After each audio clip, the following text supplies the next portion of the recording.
And welcome back, everyone. Thank you to everyone who's joining us live today, and anybody who's watching this recording. Welcome to True Play Check-in number 7.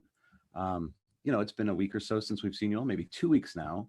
In that time, we've been able to share a lot of videos and interviews with you all. I welcome everybody to check out Ms. Chung's interview that was part of the Play First Summit. It's available now on our Facebook page, on our web page.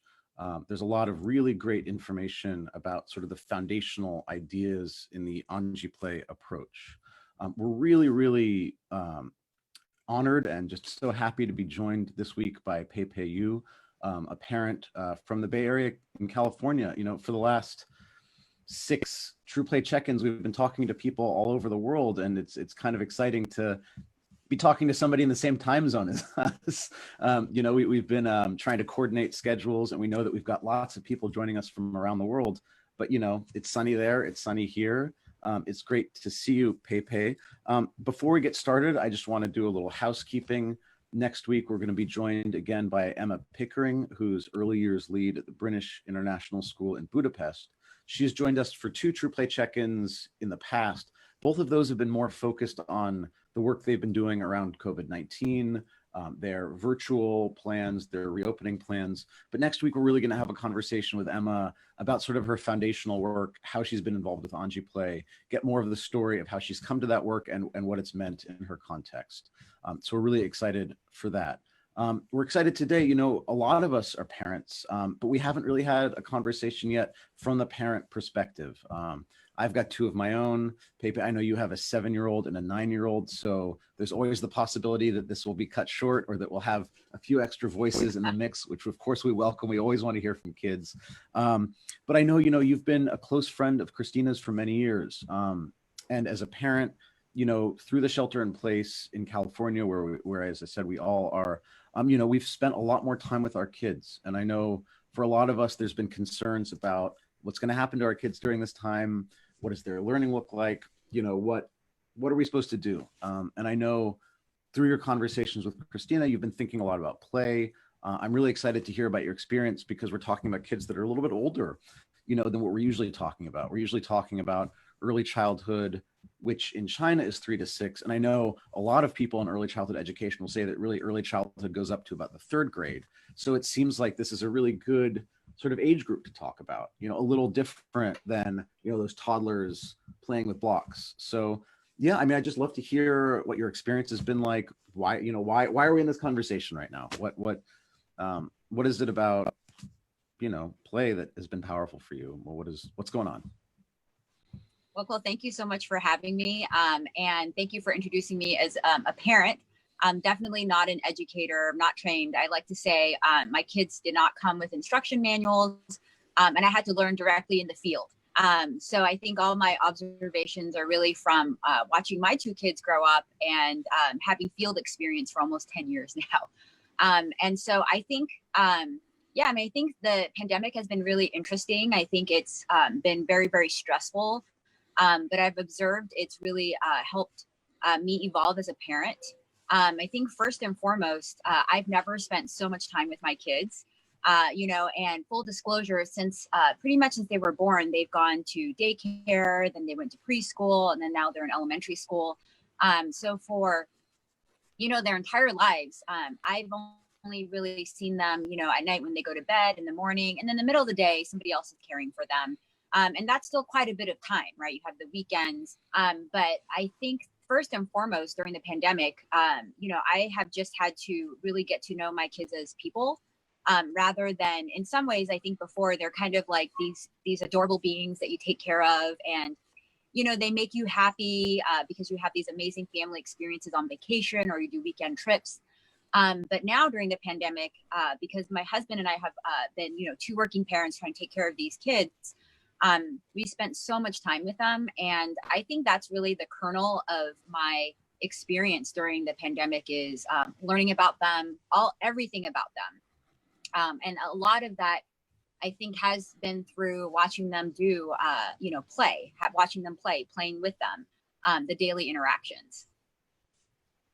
And I love, you keyed up this idea of sort of observation, sort of seeing them. I think something that we talk a lot about, you know, even with very experienced teachers that have many years both in the field and in training, that oftentimes just that simple act of discovering the child in front of them, challenging their assumptions about who they thought they were and seeing them on a deeper level is a big change. So can you give us any more, you know, example, like what, tell us about what that was like? Yeah, now maybe I was just going to say, Peipei, because like something that I really value about you and your family, you and Eric, and how you parent is that you do have like values that you parent by. And something that I remember you telling me a long time ago was, you know, we have these values as a family, and oh man, now I have to parent by those values, and that's really, really hard. And so like I want my children to be problem solvers, but that means that when they come to me and they have a different idea of how to do something that I want them to do, like you have to be open to that. So I think that, you know, I've really enjoyed having these conversations with you too, because you've already been like pre-pandemic, you were like really deeply thinking about your children and, you know, the values that you wanted to instill and how to value them as individuals. So I think it's been really interesting to see you go even deeper and knowing your children. Because like you said, you had this idea of who they were on nights and weekends, but now you get this really amazing opportunity to see who they are like all day long. You guys, you know, you guys aren't leaving each other. You're there together all day. And so like, what are some of the things that you are learning more about your children? And like, what are some of the experiences that maybe have surprised you or, you know, allowed you to learn more about them? Yeah, and I think those are both really good questions. And I'll start with Jesse's question about you know, this process of observation, and then Krystina also talked a little bit about values. I think you know, when we first had kids, my husband and I talked about how we were thinking about what are the adults we want to raise. So rather than, you know, what do we want our kids to be when they grow up, or, you know, do we want them to hit milestone or play a sport or, you know, be like us? It was more like, you know, we just want to raise good citizens of the world. And so if you kind of project into the future and you work backwards, what does a good citizen look like, right? So we talked about things like being really independent, right? Being able to take care of yourself, but also being very compassionate, right? Knowing the world around you and in bringing empathy, compassion, and love to the world. And I think these are things that many parents would say, yeah, those are good things. We want those too. And as Krystina indicated, it's really hard to put that into practice, right? And I would say that, you know, my husband and I are archetypal Silicon Valley people. We both work in tech. We're both in senior positions, and we are rewarded in work for being active and proactive, meaning, you know, we build systems, we control the system, and we make the system give us an output, right? Because that's what we're paid to do. And what you see is like, you can't really translate that to parenting. And that's where the observation comes into play. And I say observe because what I used to think parenting was about was almost in some ways like work. Like, yeah, you create a perfect system and then you kind of make an output happen. And, you know, and then you find very quickly you become a parent that does not work. Maybe that works in software. It does not work with children, fleshware, right? They're like people, they're human beings. They have their own system. They just have intrinsic motivations. They have desires and agency. And so what I found is that, you know, though many of us think, especially in tech, like, hey, you have to control the system, you have to make it work a certain way. Actually, as a parent, it's almost like the opposite. I think less control, less meddling, less of all that makes a better system for the child, because the child creates, you know, her own system, if that makes sense. And it's hard. And I will tell Krystina, it's hard. Like every day I feel like, you know, my mind is split where I know what I'm supposed to do, but then I have this urge to do the opposite. You know, I want to observe and let the kids lead, but then I'm like, oh, but if only I could stick my hand in there and just help them make it better, you know? And I think all of us as parents, we have that internal struggle. And I would say 9 times out of 10, every night I go to bed and I go, well, I really messed today up. You know, that wasn't good. But I feel like that 1 time out of 10 has been good. And I'll reflect on the few times when I get it right, as I like to put it. But in terms of observation, I mean, during the pandemic, I think we had this, you know, blessing in disguise, which is that, you know, I had gone in for knee surgery. And so, you know, I had torn my meniscus, my ACL, my MCL, which they call like really the worst of what you can do. So I was pretty incapacitated. So in some ways, I think me being physically incapacitated really made the pandemic better for my kids, because, you know, I had my surgery, and then right after surgery, they told me they're likely going to shut down the hospitals. And then the next day, the school said that they were closing, right? And all of a sudden, you know, we weren't really expecting it, but now we're left alone with our kids. The teachers are kind of like, you have to figure out Google Classroom. You have to, like, everything in the system has now changed. And I'm laying in bed. And so imagine this, it's like a video game. Everything has changed. You're laying in bed. You can't really walk around. And my husband was also going through a pretty intense time at work. And so we were at, you know, just peak stress.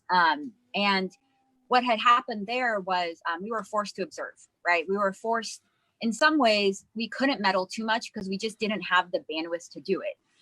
So I will say, full disclosure, if I were perfectly, you know, healthy and running around and didn't have my knee surgery, I think maybe things might have been worse off because I would have been more involved. But what happened was we had to have a conversation with our kids and just say, you know, you're not going to school anymore. Everything's moving online. Your teachers have sent us a new schedule. Candidly, I was like, I don't even know how to log into all these things because I don't know your passwords. I don't know where they're at. I need to figure it out. But I've been in the hospital, so I don't really know what's going on. And what we told the kids was, you know, this is your world, and you we will facilitate you learning, but we are not here to monitor, to supervise, to force. We're not your managers, right? But we're here. So if you need a laptop, let's get your laptop set up. Let's try to figure all that stuff out. And so it was kind of this forced observation, which at first I was very worried because I just thought, oh my goodness, my kids are going to be so behind. They don't have somebody who can help them. And because of shelter in place, we couldn't really even have anybody come into our home to help us. And I, you know, candidly, I was really worried. I just thought, oh my, they're just going to lose months and months of schooling, and it'll be irrecoverable, you know? But we just decided we had to do what we could. And that was let them lead. And my husband, he said this phrase that I loved because it kind of put all of our family at ease. The girls were actually nervous too. They said, you know, everybody else has so-and-so to help them. We don't know how to log in. How does this work? You know, they had lots of questions too. And my husband turns to them and he says, I'm going to work under the assumption that everybody is trying their very best. So if you fail, if you don't sign into class, if you don't know how to turn in homework, because you're figuring it out, right? And if we can't figure it out, I'm going to assume that was the best thing that could have happened. Not that you failed, but that you're figuring it out. And that was the best thing that could have happened at that moment. And I just thought that was wonderful and reassuring because I think it put everybody at ease. My kids for sure forgot to log into classes. They forgot to turn in homework, or they thought they turned it in, but then we realized you have to like add it and push submit, which is not intuitive. If you work in the cloud, like things should just happen. I should wish it and they should just be there, you know? And so there was all these things that had happened. And again, we were forced into this observe and let the children lead. And it turned out to be wonderful because I noticed that, you know, that first month, things were just going wrong left and right. But again, because of that, we observed, we facilitated and let them lead. They actually really figured out how to manage their own schedule, their own calendars. They run off their own Google Calendar now. They were logging into their own class. I occasionally will get emails from the teacher saying that they forgot to turn something in or they forgot to take a test. Again, working from the assumption of they did their very best. Great.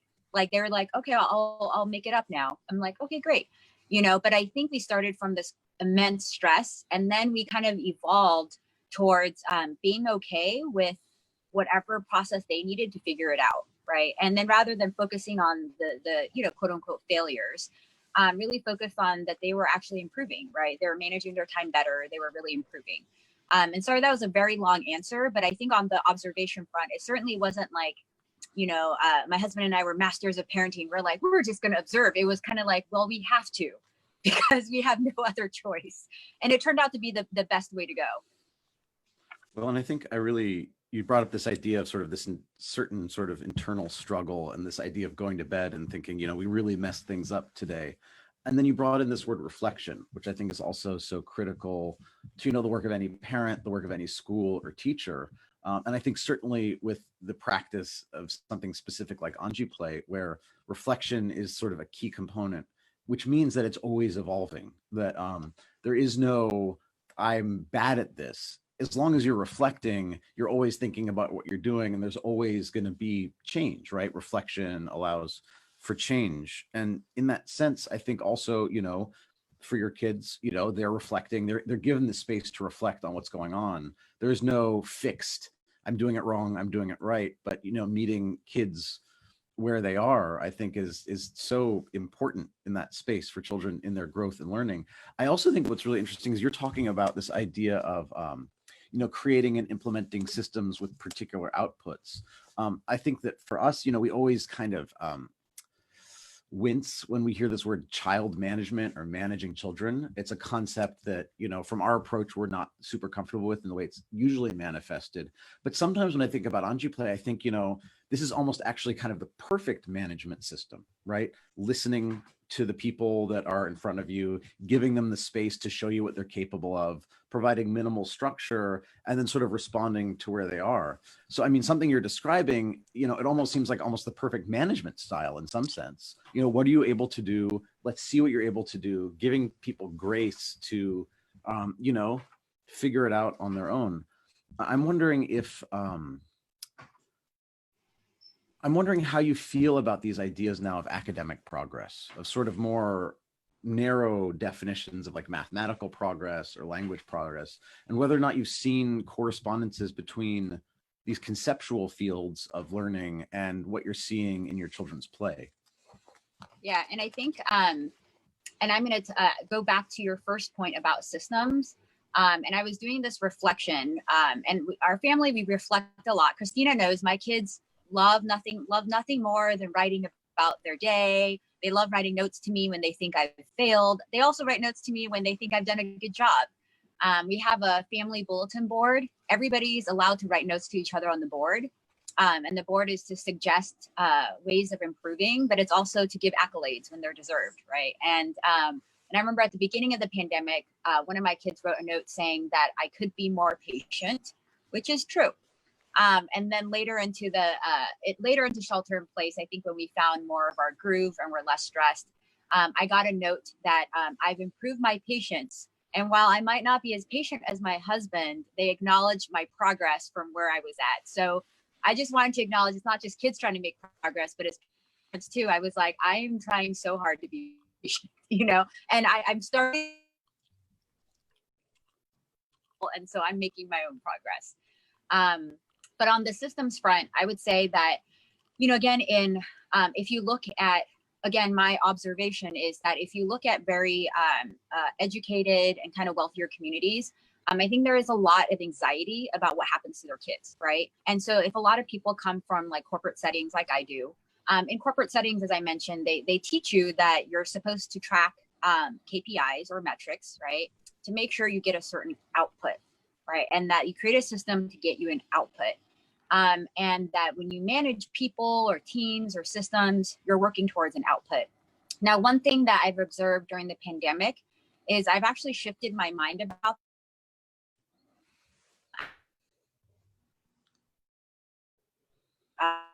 a household, and you're kind of working, not really a system. I think it's something to talk about also in Silicon Valley is Maslow's hierarchy of needs. And so have you guys heard of this?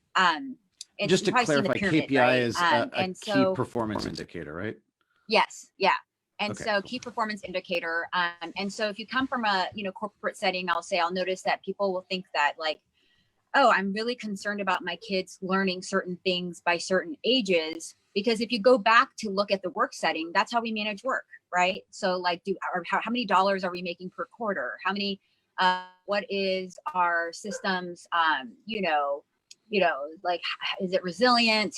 What's the uptime? Like, these are all things we have to manage to. But if you look at children who are human beings, obviously, I thought that Maslow's hierarchy of needs was more relevant than a system, because what he talks about is if you look at a development of a human being, they have to have certain needs met before they can achieve higher level needs, right? So at the very baseline, it's like physiological needs. Kids and people need to be fed, right? They need to have shelter. They need to have water.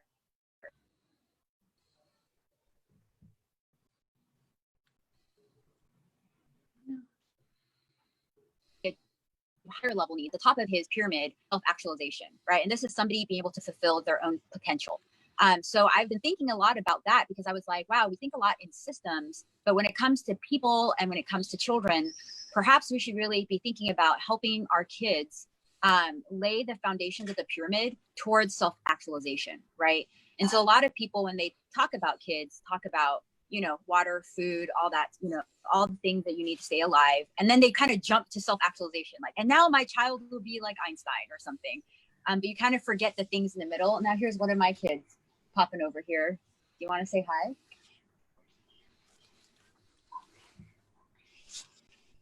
hi? So she does not want to be on camera, but she wants to whisper something to me. So I think a lot of people, when they think about the pyramid, they think about the bottom, right? Make sure kids are fed, all that. And then they jump to, now my children will be it's not really self-actualization. I think if you listen to a lot of the way we talk about our kids, it's more like actualize what I want you to be, not actualize what you want to be. And then you kind of forget in the middle, there are things like safety needs, so they feel secure. Then there's belonging and love needs, right? Do they have good relationships? Do they have good friends? Do they feel like they have a place in the world that they belong? And then there's esteem needs, which is really somebody accomplishing things and feeling that they take pride in their own work. And so when I was thinking about that, I just really thought like, wow, I've been really focused on the baseline needs of my kids and them being able to fulfill their potential, but I haven't worked my way up the pyramid and really focused on the love and belonging, the security, the self-pride and things like that. And so I just wanted to mention that because I think that's something that I've been trying to chat with my friends about, is we talk a lot about management and systems. What if we shifted our, you know, the way we're talking about children more into helping them to have building blocks for self-actualization? You know, because ultimately we want them to be self-aware. We want them to understand their own potential, and we want them to take the actions to fulfill their own potential. So there's kind of how my mind has shifted during the pandemic towards really thinking about those building blocks. And then you and Krystina both asked about academic performance and how my mind has changed around there. So I think like, you know, obviously my husband and I are both nerds. And so we want, you know, I joke, we live in the valley of valedictorians. And so all of us think like, wow, our kids have to be valedictorians. They have to be those things. And one thing I observed is I actually read through the school's manual of what kids are supposed to learn at every grade, right? I read through it. Each of them are about 25 pages. It's not that long, so parents should read it. And here's what I came away with. I think they're great. I think the manuals are well written and they're beautiful. We're so lucky to live in a place with great public education. But in some ways, my thought was a lot of it's very arbitrary, right? Like why do we learn about plants before we learn about this other thing? And why are we learning about California emissions, but we don't learn about colonization, right? Or like, you know, so it's like kind of like why are we learning these things? They're all great things to learn, and I'm not at all disparaging the curriculum, but it's more like I just walked away with people pick stuff and they put them on a page.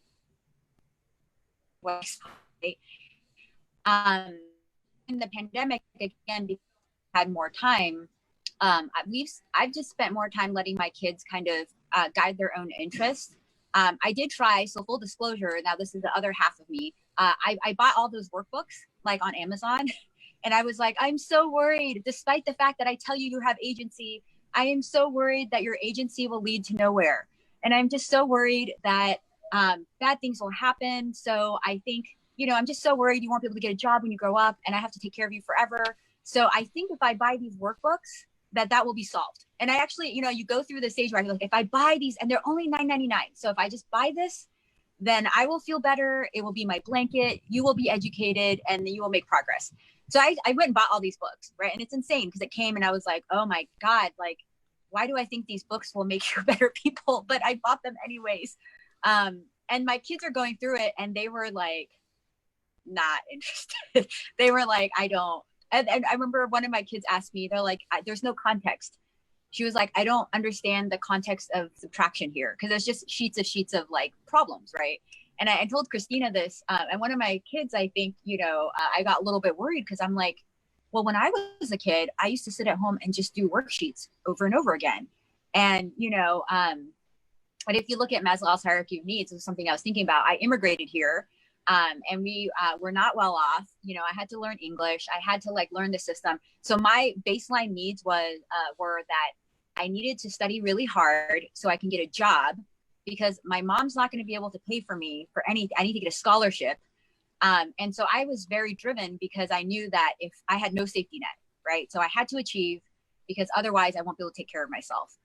And so I was like, oh, I think I did that not because I loved math maybe, but maybe because I just thought that was my ticket out of, out of like where I was at. And that was my ticket to kind of move my way up in the world. If you kind of grow up really poor, I think then you kind of are driven because you're just trying to get yourself out of, out of that level.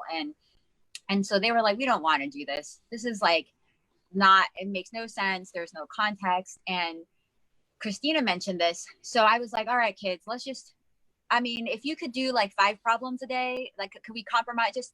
And I told them, I need you to do this to make me feel good. This is for me to feel comfort. And so then quickly just see, they're just like, blah, blah, blah, blah, they're just trying to get it out of the system. They do like 5. And I finally realized, I'm like, and I watched this video about Misty Copeland. Misty Copeland says that, people think you have to do a ton of practice over and over again in order to be good at something. She's like, you just need to know how to do it right. And if you can do it right, you're fine. So Misty Copeland says this thing, and I watched this video and I heard her voice. And I thought, okay, they know how to subtract. They know how to do these things. They're just now humoring me, which I appreciate. But they said, well, what we really want to do is make movies. And so, and this is, being that my husband and I really value math and all this stuff. I just thought, oh no. And I had this anxiety. I thought, they just want to be artists. Oh, also as an immigrant, I'm like, oh, you can't make money with art. Oh, I'm so worried. That side of me is like, I'm just so worried right now. I think you have to be like an engineer, or you have to do these certain things, because otherwise, like, how are you going to make money when you grow up? And so that's like one side of me has this anxiety. And then I just thought, you know what? They like it. They want to do it. And they have literally spent hours just uninterrupted every day. And the math piece comes in because I'm thinking like they've learned more complex math on their own making movies than any of the worksheets I bought them. Like my little one, she realized that she made a movie that was a minute long. It took her 500 frames to make that minute, right? 500. And so she's sitting there and I'm like wondering what she's trying to figure out. And she's like, well, I'm just trying to figure out, like, if I want to make a 2-hour movie, like every other movie, how many frames would that be? And so like, I think math became more real because she was motivated to solve a problem that she cared about, which is, I really need to make a movie. And, and Krystina has seen it. She spent 8 hours making a 1-minute video. And she just thought, wow, that was really hard work. And through that process, I think they've learned so much more than math. Math is not the end all be all, but they learned developing a vision with the sisters. They had to develop a vision together. They had to figure out how to tell the story of that vision through characters. They had to develop characters. They had to develop a sequence of events. We have a big sheet of paper on the wall that's taped up where they had to negotiate things like, what's the plot? Who are the characters? And they were arguing about who's good, who's bad, and what are their attributes? And it was very passionate and heated. And then they had to develop, what are the themes? One child wanted the theme to be about, they didn't say this, but when I heard their story, I could tell they were thinking about age. So one child was like, it's really about somebody growing up and learning. And then the other child said, no, it's really about friendship and how one person feels when they're excluded. And again, I was like thinking about how at school, they want you to learn these concepts through these very almost artificial settings, right? So here's a worksheet, or here's a book, read it and tell me what these things are. But I've seen them organically, again, like just develop all these ideas that became very real to them, right? They understood the elements of a story. They figured out how to do division, multiplication, because they were trying to figure out how many frames it takes to make, a minute of a movie. And there were so many things they learned, and this took them a long time, right? This is not this magical thing that happened overnight. It took them a long time. And trust me, in the beginning, I was kind of like, what are they doing? Our house is a mess.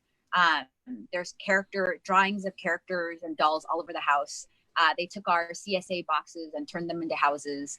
And it was just chaotic. and which brought me anxiety.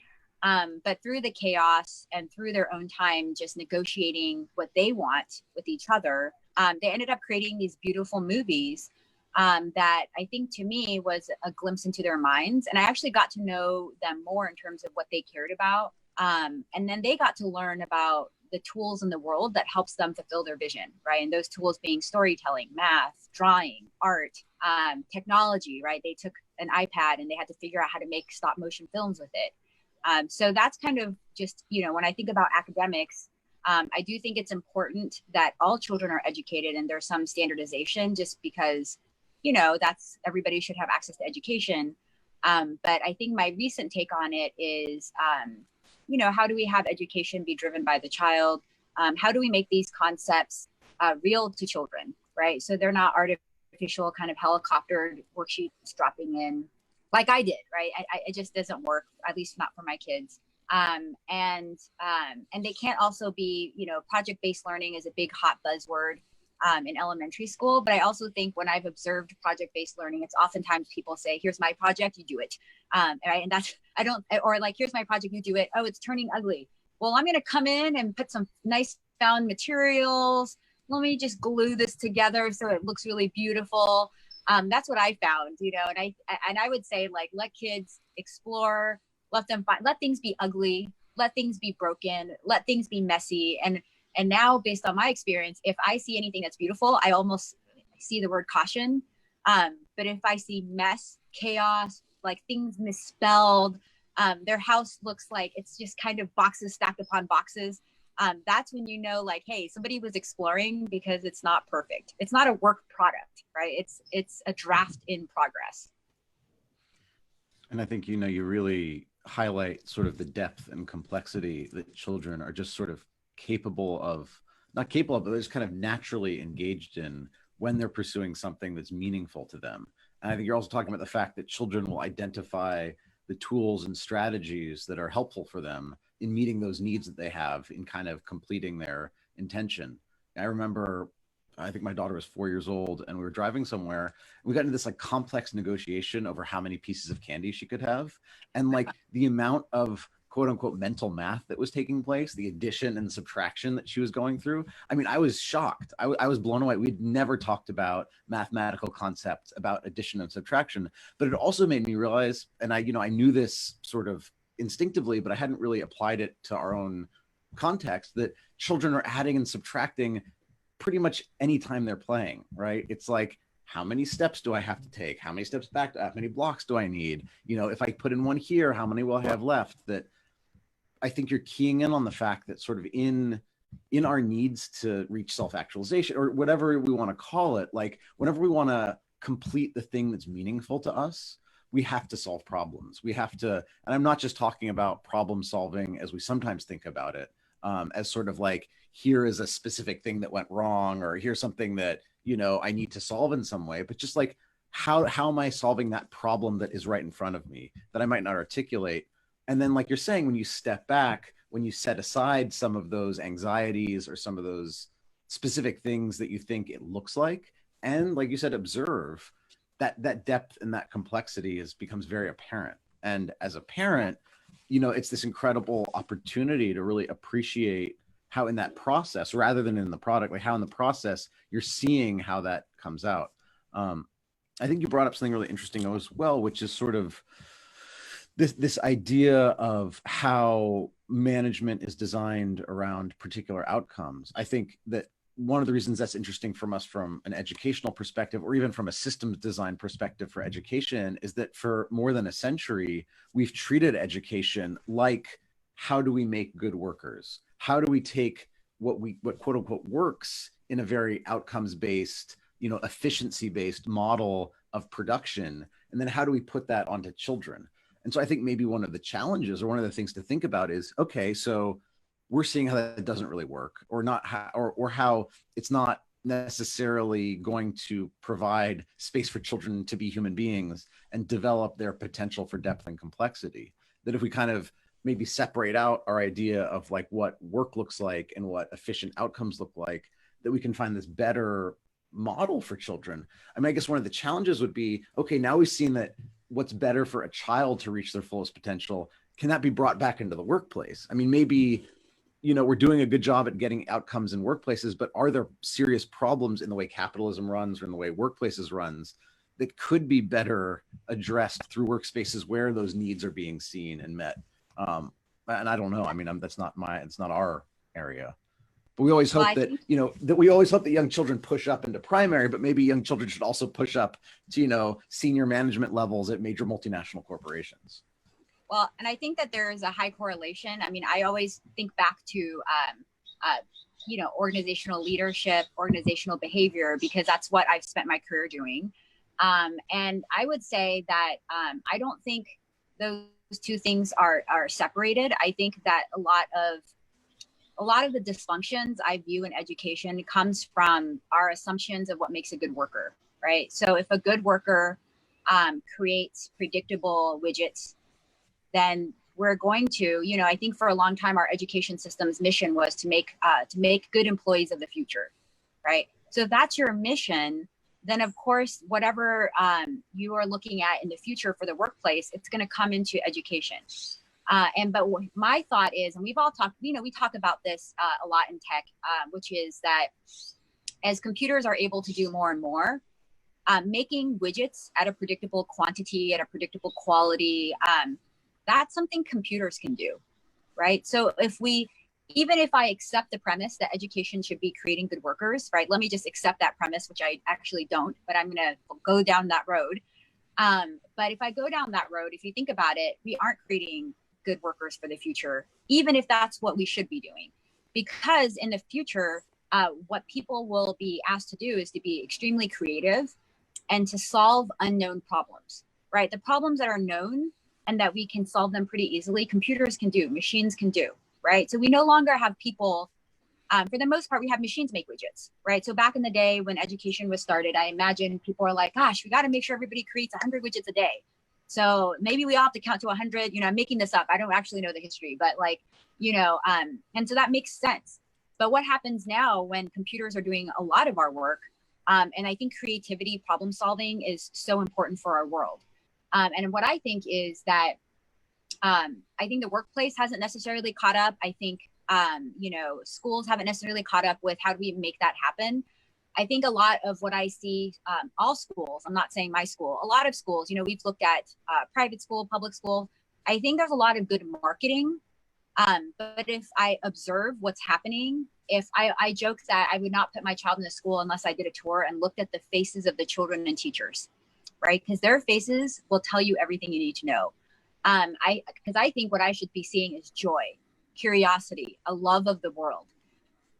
If you see that, I think that that's actually happening. But I think if you see control and if you see like, I have to create an outcome, I don't care what marketing you're putting on top of your curriculum.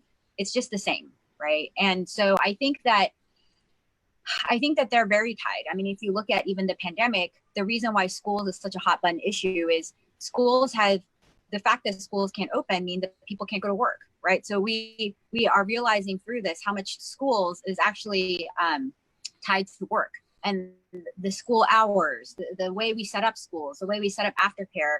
A lot of it is a reflection of the needs of society to be able to go to work. And I think that makes sense, right? Parents need their children to go somewhere safely so that they can go to work. And so I think it's an interesting thought that I hadn't thought of until this conversation. But if we think about the connection of work with education, what does that really say about the state of work? What does that say about the culture of work? And then what does that say about why we create education to be the way that they are? So if I imagine a world where we say, what if work wasn't really about creating widgets at a certain speed and quality? What if there was space to be truly creative?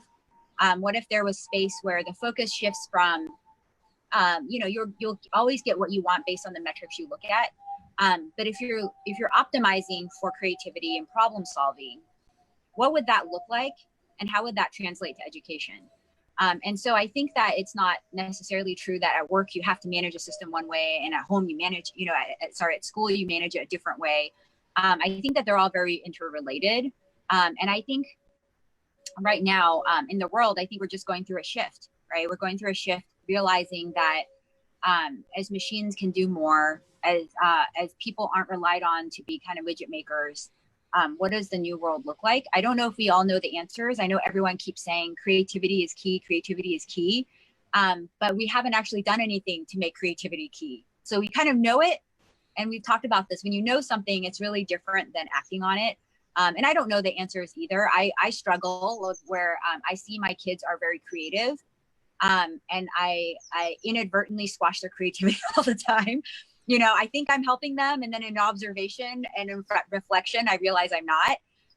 And so I think it's a really hard problem to solve. It's much easier to create widgets than it is to facilitate creativity. Well, and I think something that's really, I mean, I think the great opportunity, or the place that we can be very optimistic, perhaps, is that children, it doesn't matter what your social, economic, you know, ethnic, religious background is, like children are kind of innately capable and hardwired for joyous discovery of the world if you provide that base level of safety, right?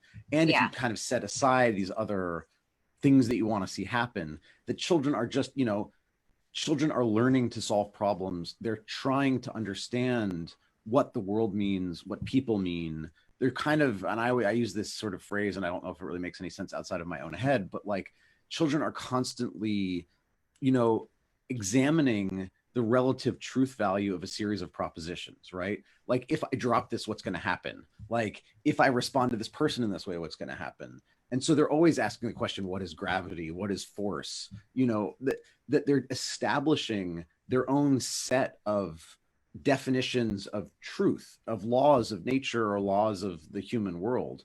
And so that is a very creative act, right? Like creating a theory of the world is an incredibly creative act. So, you know, the lucky thing is that it's all kind of there. Like you don't have to create a curriculum for children to be joyous problem solvers.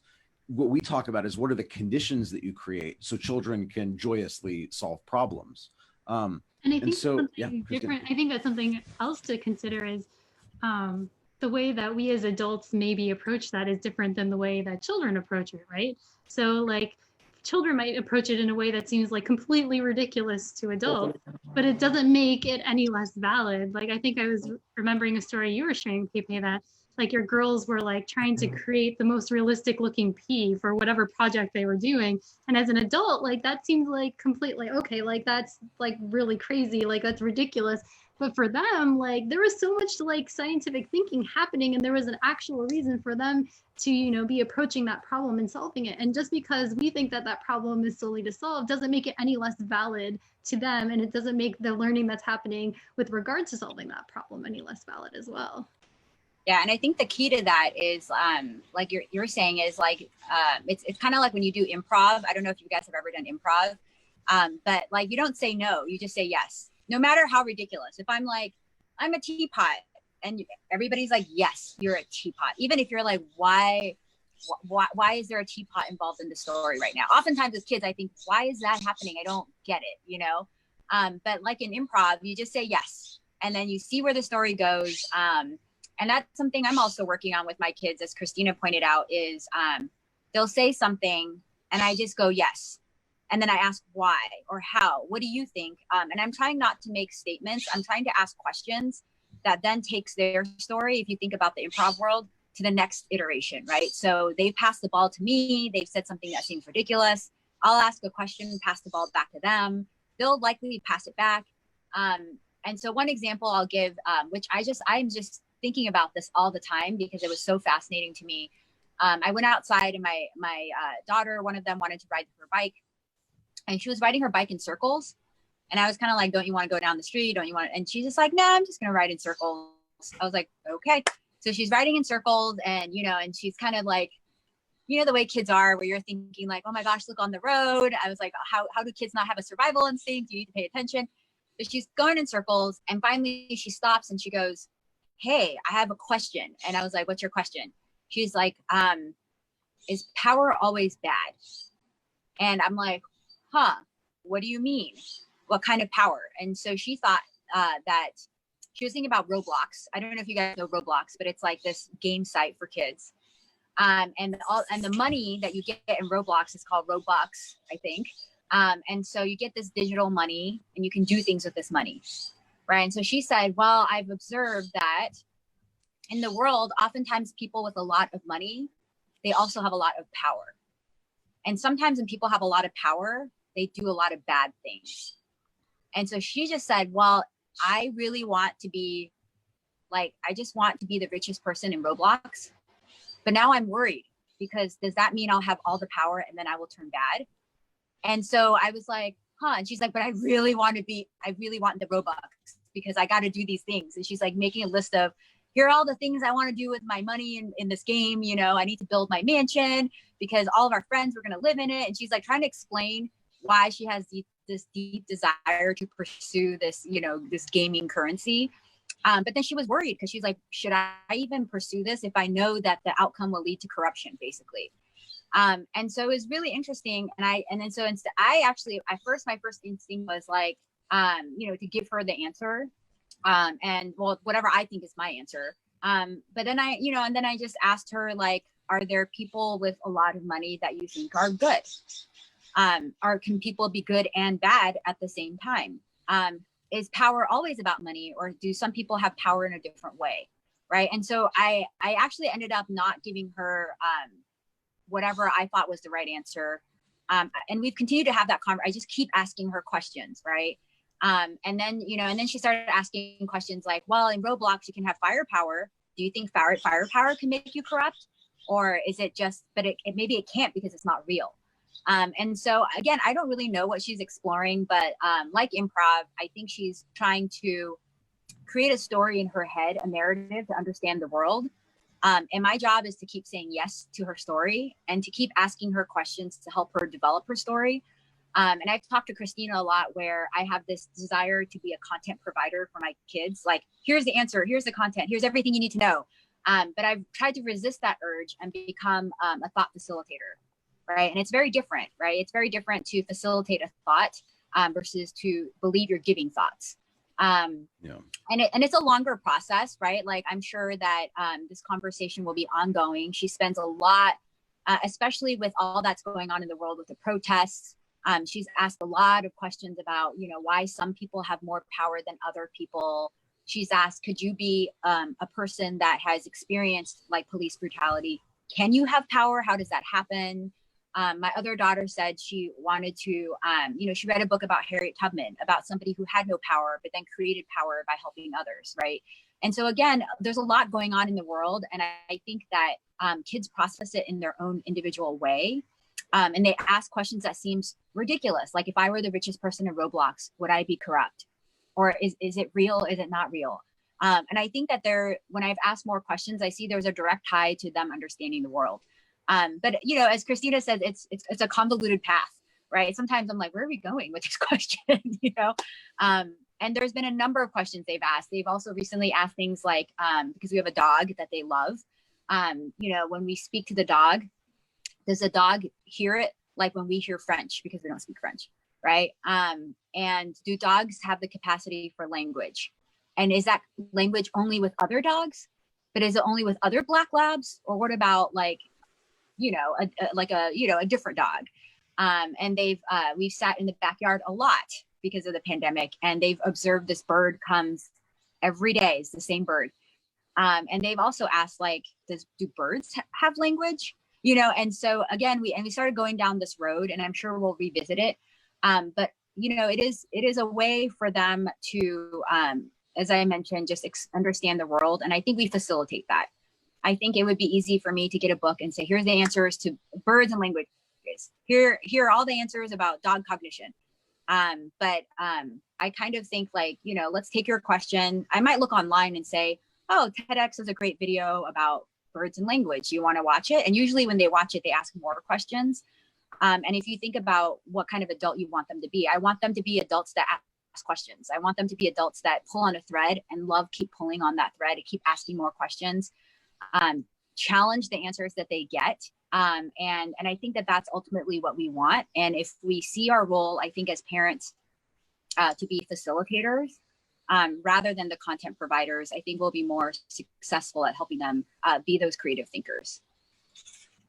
And I think, you know, you bring up a really important aspect. And again, I think we're very sensitive to language because we're trying to communicate this approach, and we're thinking about how people's notions about what a word might mean implies about what their practice should be. I really love how you describe this idea of facilitation, really about asking back these more open-ended questions, about making that facilitation about the process of discovery rather than a facilitation about, again, because I think there's both, like you were saying before, with project-based learning, where you can just be providing children with the project you want to see them happen. Oftentimes in facilitation, we can fall back into this idea is like, what is the subtle, hard to see way in which I'm getting the child to that outcome or that insight I want them to have? And so I think, facilitation is an interesting word because oftentimes it's interpreted as like the sneaky or like the smart way to get a child to think what you want them to think. But where you're really talking about is this process of saying, okay, well, if a child's asking me a question,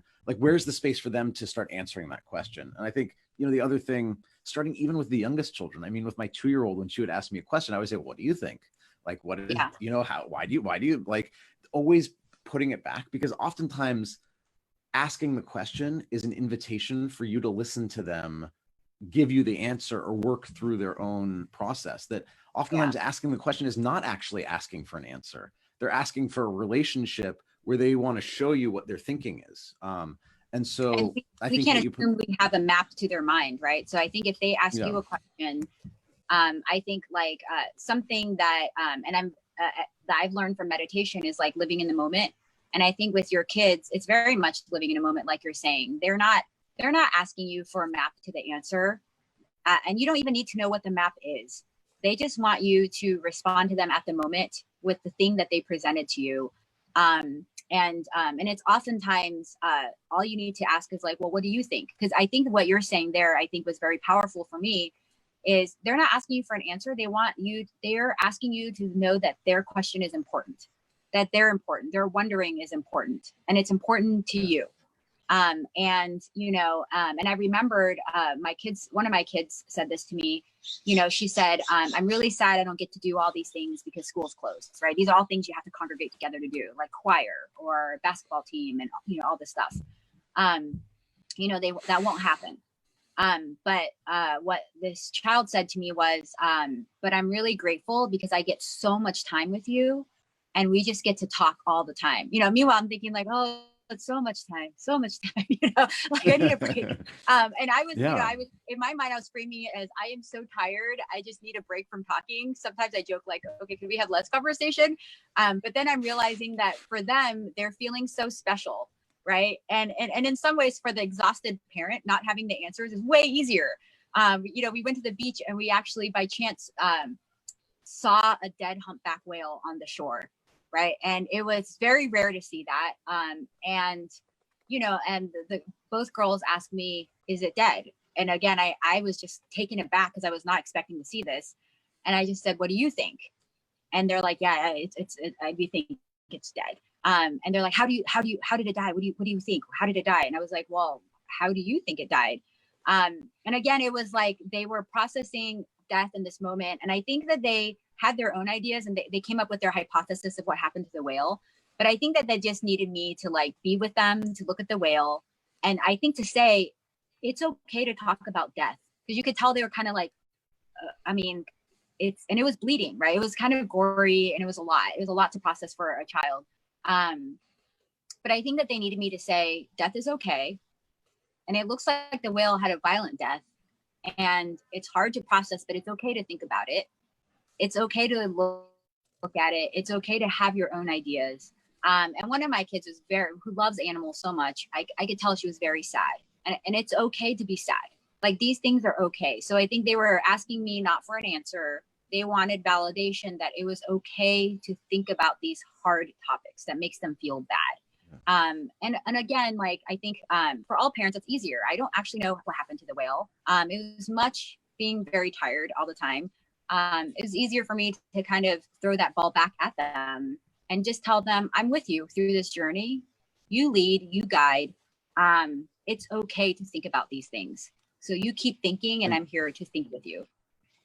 And I think to go back to that idea of base level of needs and children's learning and growth and development and sort of their highest potential for understanding the world is creating the safety for that uncertainty, to sit with that uncertainty, to not have an answer, to kind of grapple with that. That's a risk for both children and for adults. And I really, again, I want to just go back to this idea that you're talking about, which is sort of this process of thinking. And we talk about, in play, we can observe and we can see the child challenge our assumptions about what they're capable of.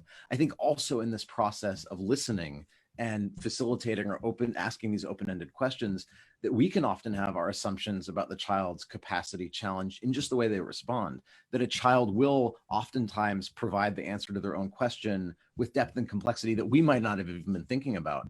I think also something that's really interesting, talking about animals communicating, that there is so much we don't know about, that even science, it's changing, so that giving children a space to come up with answers that nobody's ever thought of is really important in the way we understand the world and establishing those truths. Oftentimes I think there's a kind of misapprehension that science is about certainty. It's about truth and black and white, but science is really about uncertainty. It's about saying that this one proposition is not the answer, not this proposition is the answer. And so, in those relationships, you create that safety for that development of an explanation of why things happen, and then the process for checking that against those assumptions. And it's just like such a wonderful gift. Like you're calling it lazy parenting, but like you're getting such deep insights into what your children are grappling with in the moment. Like when you're talking about like the movie that they're creating and it's about friendship, no, it's about coming of age. Okay, well, those are probably things that they're grappling with in their mind. And it's really giving you insight into their minds in ways that you just like provided information for, like, oh yeah, corruption's bad, those people are bad, or whatever answer you would have given, like you would have blocked that whole conversation from happening, and then you wouldn't have gotten to know your daughter on a deeper level and really understood like how she's thinking about the world. And I think that that's such a wonderful gift that she's giving you by, again, maybe lazy parenting or just opening up to see the world from her point of view. Yeah, and I think it's and I definitely joke that it's for the exhausted parent, it's great. It's and I don't mean to imply it's lazy at all. I think it's just I think facilitation has so many benefits, right? One of them is it gives you a richer relationship with your child and helps them think in a richer way. And then the other benefit is it takes away the burden of being the knower of all things. I know very little things. And as my kids are getting older, I'm realizing that my knowledge to offer, I was like, oh, shoot, I think it's getting less and less. But like, so it's, I think it's something that it's a good answer because it's actually better and it requires you to have a different role. And the roles actually, there's a lot less pressure with that role. And, on the science thing, I also wanted to add that I think, we've been going to the beach a lot because they're very curious about the beach. And one thing I've realized is that if you look at the world through the lens of, I have to know the answers, I have to, know these things, I think it develops less empathy in kids because, again, going back to what Krystina is saying, then the premise of that is in the world, human beings are knowers of all things. Human beings are the top of the hierarchy. We are like little gods on earth, right? That's the premise. If you're saying, here's a book and this science knows everything. This is in and out. Everything you need to know about the universe is right here. But instead, I think when kids are asking questions and it's uncertain and it's okay for things to be vague, what you're really saying is you're going into the world of the whale, let's say, or my kids are really into sand crabs. You're going into the world of the crabs or the whales. And we don't know the answers, but we have to enter their world to understand it. Versus I have a book and I know all things about this whale because I am the top of the pyramid. I am the knower of all things. And again, I'm tying that back to, the premise of your parenting approach really influences also the premise of how your child understands what's happening in the world. So if if I say I don't know all things, and that's fine. You also don't know all things, and that's also fine. And I want to understand you by asking you questions. And I see that translate to my kids are very curious about this whale. And I'm sure if they could, they would interview this whale. They would talk to this whale. And if, they would try to understand, like, what happened to you, whale? That's like the big question, like, what happened? Rather than, again, seeing this whale as this object for which we have all knowledge, like we don't. And I think that again, builds the empathy in kids, and it helps them be creative. And I care less that they become great creative workers in the sense of being able to be great workers in the world.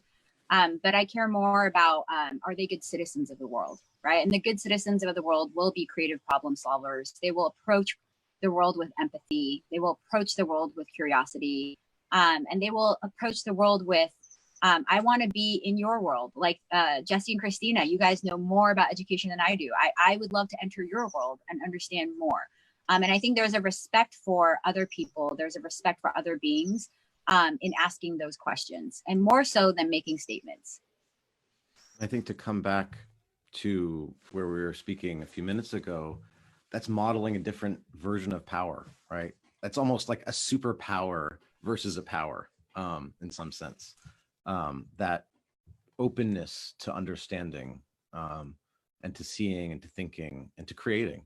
And so just that power that's part of the creative act of actively understanding oneself in the world is something that, you know, all the road bucks can't buy, if you will.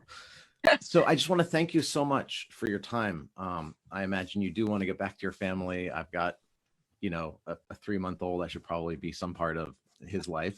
I am, in, you know, but like right now as well. Congratulations. I didn't realize you had a baby. Thank you. So congratulations. Yeah, no. And we're incredibly fortunate and blessed to have this time, you know, to talk and for me to pursue the things that are meaningful to me too. So yeah, I just want to thank you. I want to thank everybody who has been following this online. I know more people will watch it in the coming days. You know, I don't know if there's anything else you want to share in closing. We can always continue this conversation later, but I just want to be respectful of everyone's time. Well, thank you so much for having me. It was really wonderful to talk to you guys, and you know, hoping for more conversations. And I think my last thought is, I think to share with parents that I think we're in it together, and I think as a community, as a family, and no matter what happens, I encourage everyone to think about what my husband said, which is, let's approach ourselves, our family, and the world with everybody's trying their very best, and assume no matter what happens, that was the best thing that could have happened for that person, because, you know, it's just so uncertain right now. And if we approach it with that level of compassion and empathy, I think we're all going to be better for it. And so thank you guys so much for having me and listening to me. It was a wonderful conversation. Yeah, thank you so much, Peipei. So wonderful to have you. Bye.